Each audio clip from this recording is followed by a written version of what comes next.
Find and kill. আমেরিকার শত্রুদের বিরুদ্ধে এই ঘোষণা দিয়েছেন বর্তমান মার্কিন প্রেসিডেন্ট ডোনাল্ড ট্রাম্প। এবার আর তিনি ছেড়ে কথা বলতে রাজি নন।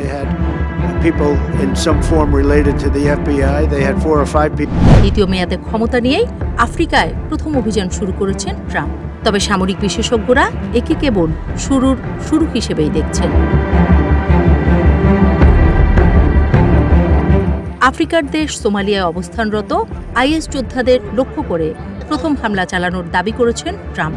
সামাজিক যোগাযোগ মাধ্যমে তিনি বলেছেন, এসব হত্যাকারীরা গুহায় লুকিয়ে থেকে যুক্তরাষ্ট্র ও আমাদের মিত্রদের হুমকি দিচ্ছে। এসব হামলা লুকিয়ে থাকার গুহাগুলো ধ্বংস করেছে।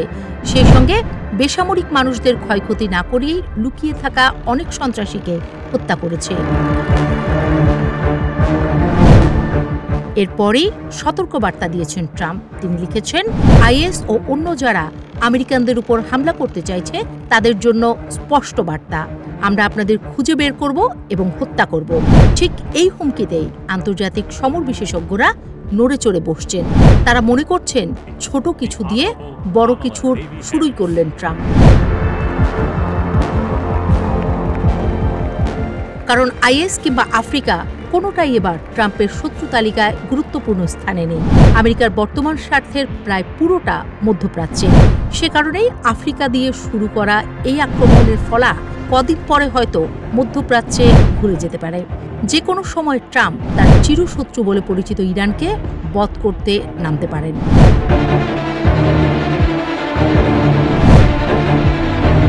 ইরানের কথাতেও সেই আশঙ্কার কথা পরিষ্কার।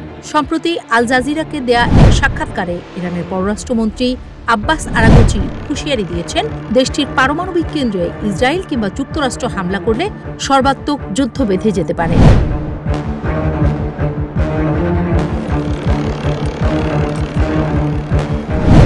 ইরানের পররাষ্ট্রমন্ত্রীর হুঁশিয়ারি, দেশটির পারমাণবিক কেন্দ্রে হামলা চালানোটা যুক্তরাষ্ট্রের জন্য ঐতিহাসিক একটি ভুল হবে। তিনি পরিষ্কার করে বলেছেন, যে কোনো হামলার জবাব তাৎক্ষণিক ও চূড়ান্তভাবে দেয়া হবে।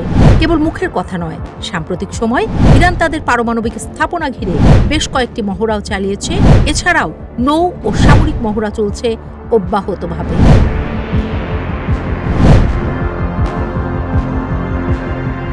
সব মিলিয়ে সমর বিশ্লেষকদের অনুমান, সোমালিয়া থেকেও ট্রাম্পের বন্দুকের নল সরাসরি ইরানের তেহরান কিংবা যে কোনো শহরের দিকে ঘুরে যেতে পারে। অথবা আপাতত ইরানকে সতর্কবার্তা দিতেই সোমালিয়ায় হামলা চালিয়েছে পেন্টাগন।